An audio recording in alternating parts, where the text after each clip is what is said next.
Okay, so now that we've identified what type of Linux user we are, like what our Linux personality is, I think the next thing we really need to be comfortable with is what computer we want to be putting Linux on and what our workflow is going to look like, or what it currently looks like.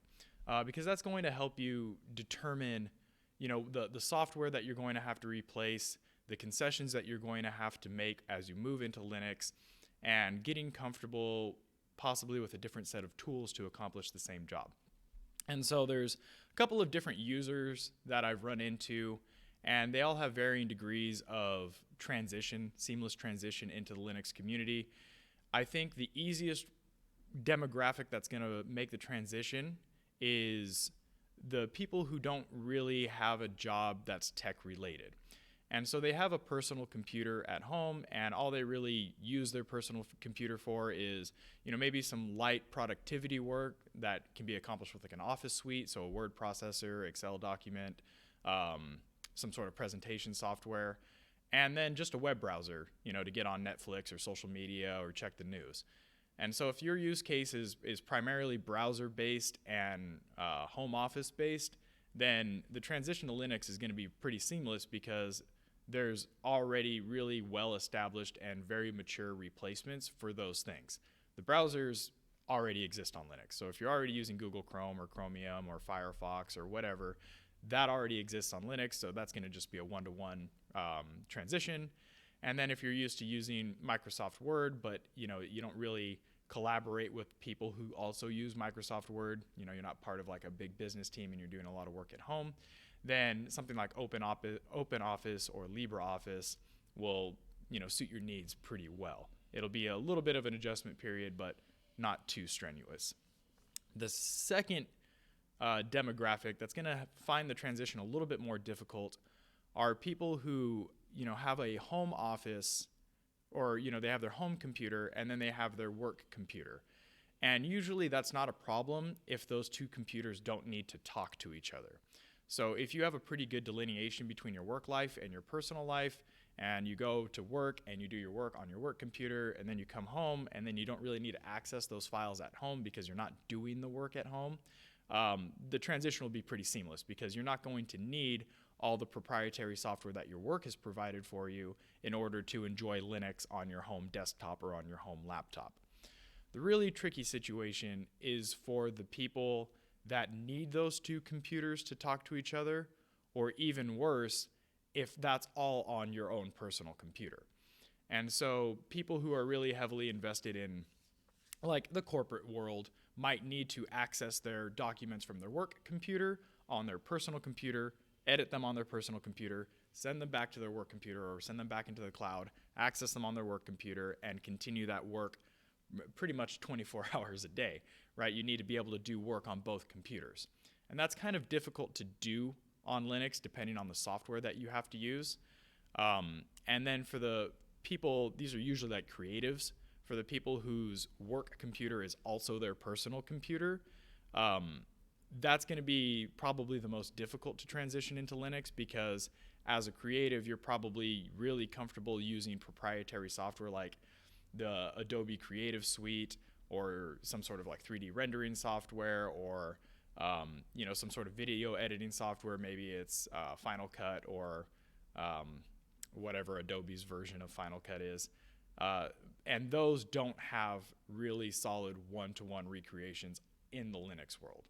So identify, what your computer needs are so you're not setting yourself up for disappointment if you have the wrong expectations going into Linux.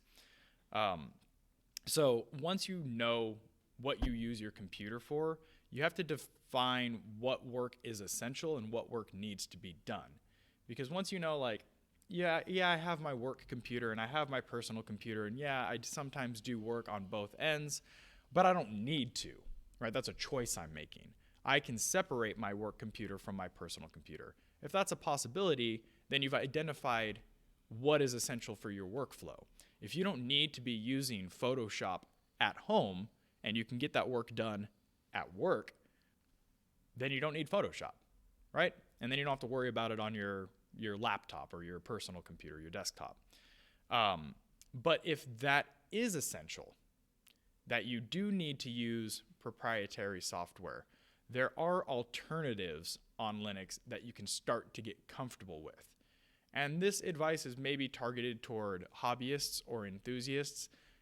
Maybe you have a side hustle doing graphic design or a side hustle uploading videos to YouTube. There are FOSS, free and open source alternatives, or even proprietary alternatives that are also on Linux to accomplish the same goal. And I don't want this video to turn into, a complete breakdown of all the different alternatives that you can get on FOSS. There are a ton of YouTube videos where you can find that sort of thing. But, a quick Google search will yield a ton of results. Like if you want to use Photoshop, use this instead. Use GIMP instead. If you want to use if you want to use whatever 3D software you got, use Blender instead. If you want to use Microsoft Office, use this instead. A ton of lists that you can find online for that sort of thing, and I can link some in the description. But you want to start to find those alternatives for your software, and then maybe consider putting them on your current desktop or on your current laptop. So let's take video editing, for example. If you're used to using Final Cut, go ahead and check out something like Kdenlive Live and put it on your current MacBook or your whatever Macintosh computer, and then just spin that for a while. Use it for 2 or 3 weeks and get comfortable with the workflow on that.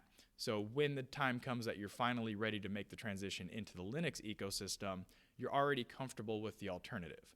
Because the danger you're going to run into is downloading Linux onto your laptop or downloading Linux onto your desktop because someone told you that Linux is awesome, or you saw it on YouTube, and then you get on there and you look for the software you need, it's not there, and you immediately uninstall and go right back to macOS or Windows. And so that's what we're trying to avoid. So get comfortable with the alternatives that you find. Most of them are available on Windows and Mac anyway.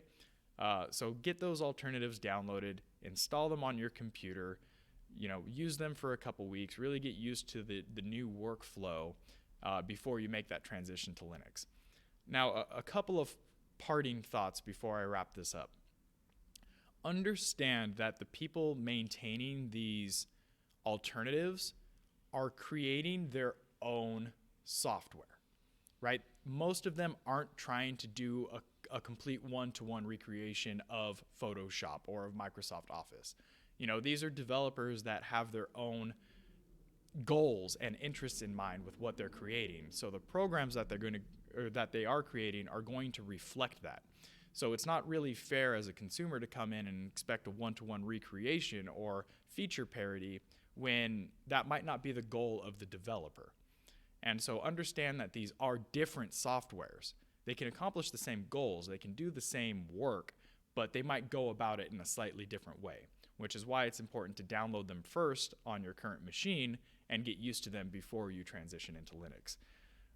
The second thing that you want to be aware of is I think for a lot of people who aren't in the tech world, who aren't tech enthusiasts and kind of just use their machine because it's what they have this idea that, Windows and Mac and Linux are fundamentally the same and superficially different.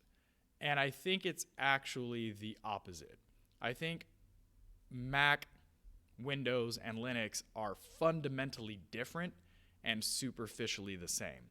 And that's why you're going to run into difficulties finding a lot of software that is available on all three systems. And I think a lot of people inherently, or maybe they've been conditioned to understand that difference and respect that difference when it comes to Windows and Macintosh, right? They don't expect to go onto Windows and be able to use all the proprietary software that Apple has produced. But for some reason, when we come into Linux, I see a lot of Linux newbies expecting the software on Microsoft to be available on Linux. But it's a fundamentally different system. And it takes a lot of legwork in order to port those programs into the Linux world. And so, again, it's just all about retooling our perspective on when we go into Linux. That's going to set us up for, the longevity, the continued Linux journey that we're going on. So that's what I've got. That's step 2. Identify your workflow. identify where you're going to be placing Linux and start test driving some of these software alternatives for the work that you need to do. All right, thanks guys for tuning in. I'll see you in the next video. So I forgot to mention gaming. I apologize. I'm not much of a gamer, so usually things about gaming and gamers in general slip my mind. But if your primary use for your computer, especially your home computer, is gaming, gaming is not super well supported on Linux, but it is getting better. Especially over the past, I would say, like 3 to 5 years, the support in gaming has dramatically increased. A lot of developers now are making native Linux ports for their games. You have services like Lutris and Proton that provide front-end and back-end support for Steam and other gaming libraries or other gaming clients. And with the, I think it's called the Steam Deck coming out, which is Steam's version of the Nintendo Switch, that's going to be running on Arch Linux. And so the community is really excited about just having more widespread adoption for Linux and gaming.